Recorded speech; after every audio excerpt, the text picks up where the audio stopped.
Alright guys, what is going on? Today I'm going to be showing you all my rods that I have planned out for 2016. This is my 2016 rod and reel arsenal.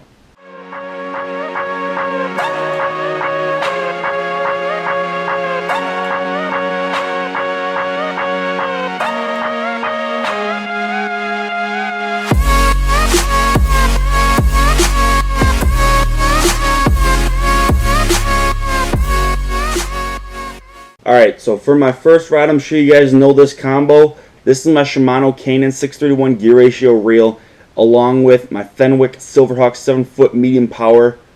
This rod is a beast. I use this rod for my Syncos, pretty much weightless Texas rigs, and Texas rigs that have a small weight, but they aren't too heavy. I have this spooled up with 12-pound Seaguar Red Label fluorocarbon. This line is great for the price. Hands down, I consider this the best fluorocarbon you can get for the money. It's made by Seaguar, and the brand, or the model, or whatever it's called, the style is called Red Label. It's 100% fluorocarbon. I got a few packs of 150 yards, spools from Cabela's for around $10, $11, so you can't beat it. The only thing I have to say that's bad about it is the memory. The memory is, you just gotta get used to it for a little bit. But on here I have a Kitech swim bait, fat swinging impact, and bluegill flash with a 5/0 weighted 1/4 ounce hook by Laser Sharp. But like I said, this is the rod and reel I use for light Texas rigs and weightless Texas rigs. I will throw my 6-inch Synco on here that I throw weightless. That's what I caught my personal best on. It was the Green Pumpkin 6-inch Synco by the Gander Mountain brand, believe it or not. So yeah, this is that combo. The next setup I have is another Shimano Canon 631 gear ratio, spooled up with more Seaguar Red Label fluorocarbon. This is the 12-pound. And I have that on, or I have the rod that I have it with is Duckett Micro Magic, 6'9", medium heavy power, and this thing was my first bait caster. I had a Quantum Kinetic on it until that thing took a crap on me, but now I have a Shimano Canon for it, and this rod I use for cranking.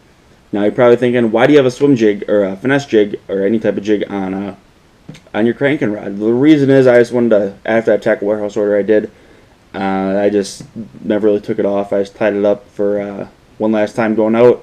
Never took it off, but that's just an all-terrain tackle finesse jig in like a sunfish color with a net bait senior pack chunk trailer in a crawfish color. This combo is my jigging rod. I use this rod for swim jigs, light finesse jigs, just regular finesse jigs, maybe some light grass jigs and casting jigs. But the reel is a Bass Pro Shops Pro Qualifier.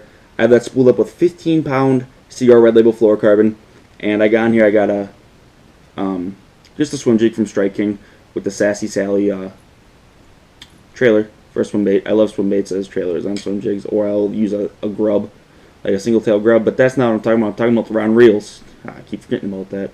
But this is the new Carbon Light from Bass Pro Shops. It's a 7-foot medium heavy power with an extra fast tip. Or just a fast tip, sorry. And this is a great rod. The only complaint I have about it would probably be the tip. For a medium heavy, I expect it to have a little bit harder, not as flimsy as a tip. But I've learned to love it.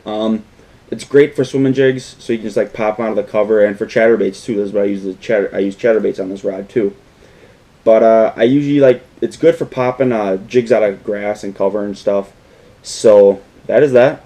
The next two rods I want to show you are my broomsticks. These are the 7.6 heavy power rods that I use for flipping and pitching and other things. So let's get into it. My first meat stick would have to be the Daiwa Tatula 3-wing system. And it's spooled up with 17-pound Suffolk Siege monofilament. The reason I have mono on here is because I'm kind of running on a low budget, so I want to try something out. I wanted to try some mono out. I never really fished it before, except when I started out fishing. I mostly threw braid though, like cheaper braid. But now I want to try out mono. Heard a lot of good things about it. However, heard a lot of bad things about it. How it's only for top water and stuff. But I've also heard a lot of people talk about how they use it for Texas rigs, cranking. I know Tackle Junkie 81. He uses his Suffolk Siege for cranking. So I thought I might give that a try too. But we have I forgot to mention the gear ratio on the reel. It is 731 Daiwa Tatula. The rod would have to be a 7.6 heavy powered Bass Pro Shops Carbon Light. This is the old model. This is the black one. The only thing that I do not like about this rod, there's two things actually. The first thing, the guides. These are the micro guide series. The guides on here are not good. Do not get the micro guide series. They do bend a lot, and they will chip. The first 2 or 3 guides on this rod don't have the enamel in it anymore. So it frays the line here and there. I do break off occasionally, but it's alright. I can retie. So this is not my flipping and pitching rod anymore. This is just for miscellaneous stuff, I guess. And the second complaint I have is the blank. The blank is not the best in my opinion. The blank, when you would set the hook, or when I picked it up the first time when I was like playing with it, I usually bend rods a little bit. When I, like, say if I caught a fish on it, I would bend it like to that amount. Throughout the whole rod I'd bend it. And right when I picked it up, the first thing I heard was little crackles. It was like little snaps in there. So I don't know, it was mostly at the tip and in the middle, but the backbone is really good on this rod. So the backbone, I will give it props. The backbone is really good on this rod. Now this rod is my baby. Simple as that. This is my newest setup. This is the Daiwa, or not Daiwa, what am I saying? The 13 Fishing Inception reel, 8:0 gear ratio with, I think it's like 20 some pounds of max drag. This reel is a tank. Simple as that. I got it spooled up with 65 pound Power Pro braid, and on here, what I got it matched up with is the Gander Mountain Tournament Series. I've never tried these rods. I wanted to try them out. I went to Gander Mountain once, and I was talking to a guy about punching.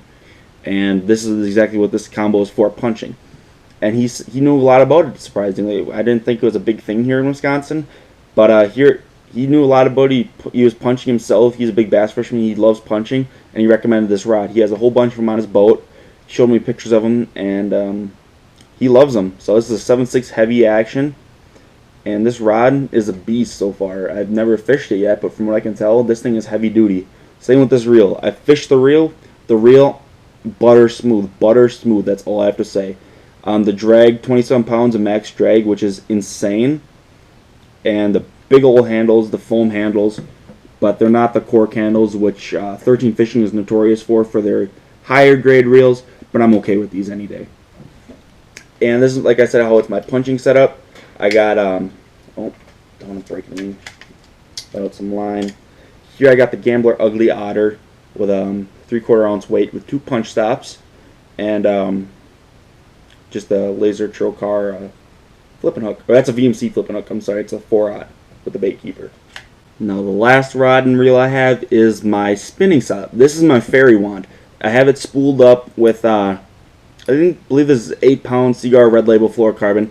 But what I want to do is switch it to 10-pound Power Pro.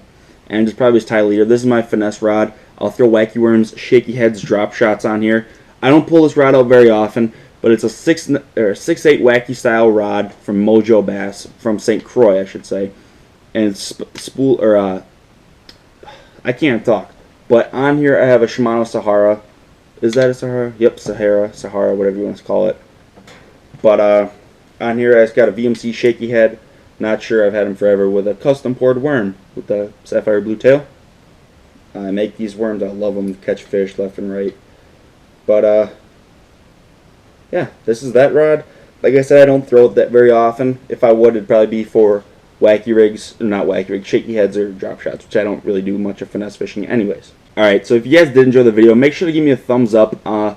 Comment what your favorite rod and reel in your arsenal is. I'd be happy to know. I love hearing about what you guys have for rod and reels. I love watching these videos that they're on YouTube. So what I want you to do is comment your favorite rod and reel that you own, what it's for, what you use it for, and you can write how much it costs too, because I might be interested in purchasing one.